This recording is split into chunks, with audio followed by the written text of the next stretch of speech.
وعن أبي هريرة رضي الله عنه قال والله الذي لا إله إلا هو إن كنت لأعتمد بكبدي على الأرض من الجوع وإن كنت لأشد الحجر على بدني من الجوع.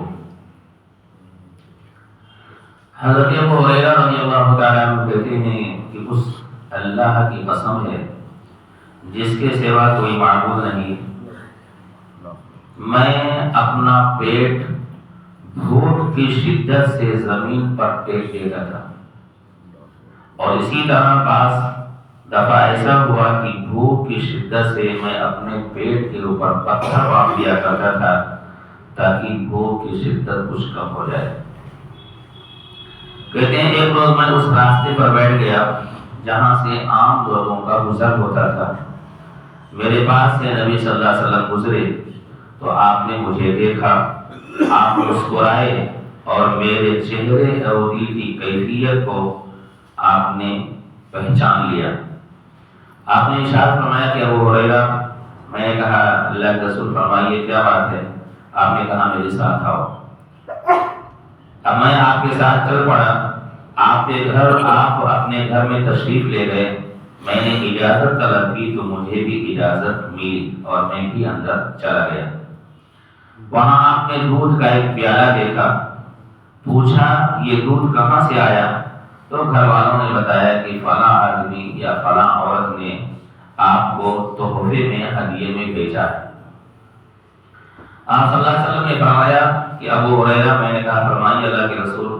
آپ نے فرمایا کہ اہل صفہ کو بلاؤ۔ صفہ کے بارے میں آپ جانتے ہیں کہ مسجد نبوی کے سامنے ایک چبوترا بنایا گیا تھا جہاں پر مہاجرین تھے جن کے گھر نہیں تھا، کھانے پینے کی چیزیں نہیں تھی، وہ لوگ وہیں پر رہا کرتے تھے۔ ان کو آپ نے فرمایا کہ میرے پاس بلاؤ۔ ابو ہریرہ فرماتے ہیں کہ میں اہل صفہ کے پاس گیا، نبی صلی اللہ علیہ وسلم کے پاس جب صدقے کی کوئی چیز آتی تو آپ ان کی طرف بھیج دیتے، اور جب ہدیے میں کوئی چیز آپ کے پاس آتی تو آپ ان کو بلاتے، ان کو بھی دیتے اور خود بھی اس کو استعمال کرتے تھے۔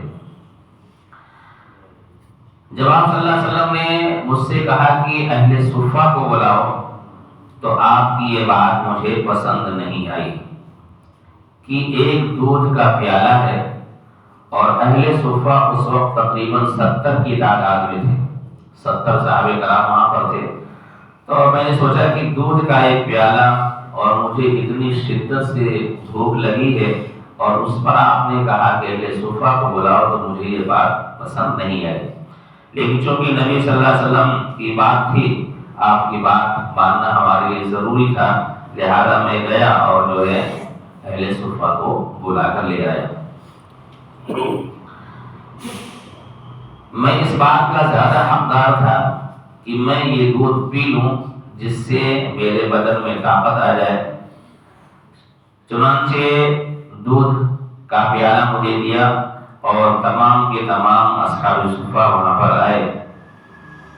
نبی علیہ الصلوۃ والسلام نے مجھ سے فرمایا کہ ابو ہریرہ انہیں دودھ پلاؤ۔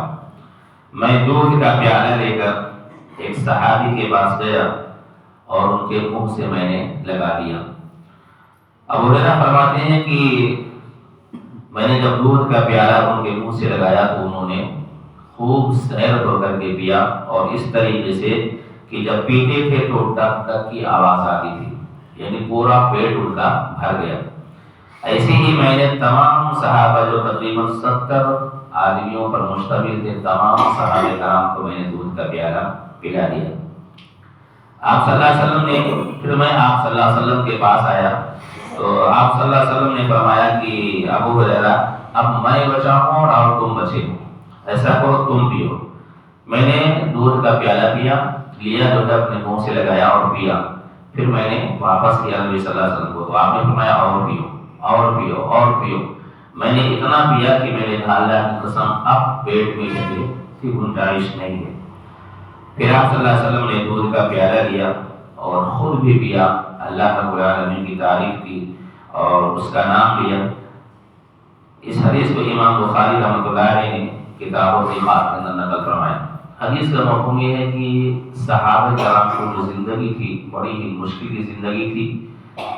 ابو ہریرہ خود اپنے بارے میں کہتے ہیں کہ کئی دفعہ میرے ساتھ ایسا معاملہ آیا کہ میں بھوک کی وجہ سے بے ہوش ہو جاتا تھا، کھانے پینے کی چیزیں نہیں ملتی تھیں، لیکن آپ صحابہ کی تاریخ کا مطالعہ کریں گے تو کبھی بھی ایسا نہیں ہوا کہ انہوں نے دین سے برگشتہ ہونے کی یا دین کے کسی احکام کو ان سے یعنی سہون کوئی عمل ان سے چھوٹ گیا ہو اور وہ اس عمل کو نہ کیے ہوں، یعنی دین پر ثابت قدم رہے اور اللہ رب العالمین نے ہر طریقے سے ان کی مدد فرمائی۔